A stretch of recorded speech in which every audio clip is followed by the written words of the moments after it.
السلام علیکم ناظرین، آپ دیکھ رہے ہیں بدری میڈیا۔ آج جو واقعہ میں آپ کو سنانے لگا ہوں یہ ایک سچا اور انوکھا واقعہ ہے جس نے بہت سی لوگوں کی زندگیاں بدل دیں۔ تو اس واقعے کا نام اس لیے میں رکھتا ہوں کہ یہ بڑے کرم کے فیصلے ہوتے ہیں۔ 80 کی دہائی کی بات ہے، امریکہ کی سان فرانسسکو یونیورسٹی میں ایک عرب نوجوان نے داخلہ لیا۔ یہ ایک ارب پتی بزنس مین کا بیٹا تھا۔ گو کہ باپ زیادہ دیندار نہیں تھا، مگر ماں کے رگو پے میں دین کی محبت رچی بسی تھی۔ اس نے اپنے لخت جگر کی تربیت بھی ایسی کی تھی کہ سونے کا چمچ منہ میں لے کر پلنے بڑھنے کے باوجود وہ پکا نمازی تھا۔ باپ اپنے بزنس کو سنبھالنے کے لیے بیٹے کو اعلیٰ تعلیم دلانا چاہتا تھا۔ یہ نوجوان سان فرانسسکو یونیورسٹی میں MBA کے لیے داخل ہو گیا۔ اس نے دیکھا بوائے فرینڈ گرل فرینڈ کا کلچر عام ہے، نیم اریاں لڑکیاں ہیں، اور جو بھی مسلمان یہاں تعلیم حاصل کرنے کے لیے آتا ہے وہ مذہب کو بالائے طاق رکھ دیتا ہے، یہاں تک کہ نماز پڑھنا بھی چھوڑ دیتا ہے۔ عموماً ایسی ہی زندگی میں مشاہدہ میں آتا ہے تو اس نوجوان کے دل پہ ایک تڑپ اٹھی۔ یہ بڑے کرم کے فیصلے ہوتے ہیں، یہ بڑی نصیبوں کی بات ہے۔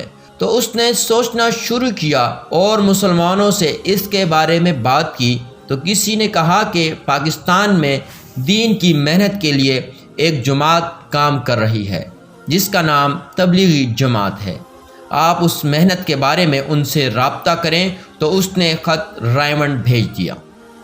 اس کا ایک خط شورا میں پیش کیا گیا۔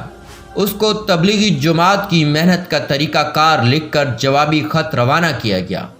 خط میں ابتداءً نماز کے شروع کرنے کا کہا گیا۔ جب اس کو خط ملا تو اس کی حوصلہ افزائی ہوئی۔ پھر عرب تو عرب ہیں، تو اس نے سان فرانسسکو یونیورسٹی کے میدان میں کھڑے ہو کر اذان شروع کی۔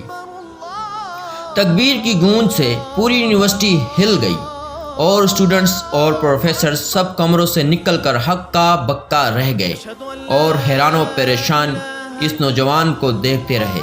سب ایسے کھڑے تھے کہ جیسے بت ہیں، کسی کی آواز نہیں نکل رہی، بس دیکھتے رہے اس نوجوان کو۔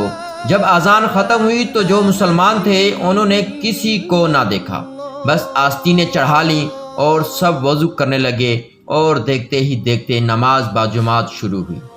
یہ نوجوان آگے بڑھ کر امام بنا اور باقی مسلمان مقتدی بن گئے، اور جو غیر مسلم تھے سب ایک دوسرے سے پوچھنے لگے کہ یہ کیا ہوا۔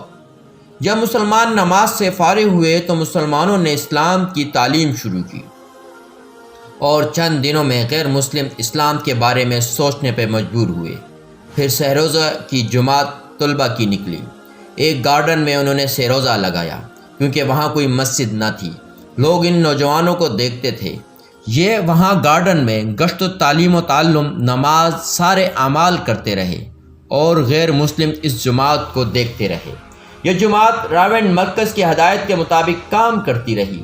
یہ نوجوان گیا تو MBA کے لیے تھا، بس اسے دین کی محنت کا ایسا چسکا لگا کہ یہ پورے 8 برس تک وہاں دین کی دعوت کا کام کرتا رہا۔ جب کام شروع کیا تھا تو شہر میں ایک مسجد بھی نہیں تھی۔ 8 سال میں 30 مساجد بن گئیں۔ ان میں سانٹا کلارا کی مسجد میں بیک وقت 4000 افراد نماز پڑھتے ہیں۔ اس دوران کتنے لوگ دائرہ اسلام میں داخل ہوئے، اس کا اندازہ اس بات سے لگا لیں کہ اب سان فرانسسکو میں مسلمانوں کی تعداد 1.5 لاکھ سے زائد ہے۔ ڈاریل عبدالرحمن بھی انہی میں سے ہیں۔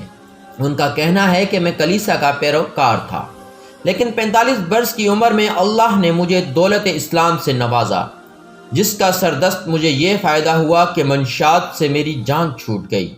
میں نے اپنے تینوں بیٹوں کو بھی خالص اسلامی طریقے سے تربیت دی ہے۔ سان فرانسسکو میں 10 دینی مدارس ہیں جن میں 1000 بچے تعلیم حاصل کر رہے ہیں۔ یہ صرف ایک نوجوان کی محنت تھی جو گیا تھا بزنس پڑھنے، اور حق تعالیٰ نے اس سے دین کا ایسا کام لیا کہ انسان سوچ بھی نہیں سکتا۔ یہ بڑے نصیبوں کی بات ہے، یہ بڑے کرم کے فیصلے ہوتے ہیں۔ ناظرین، ایک بار درود شریف پڑھ لیں۔ اور میرے چینل کو لازمی سبسکرائب کریں۔ شکریہ۔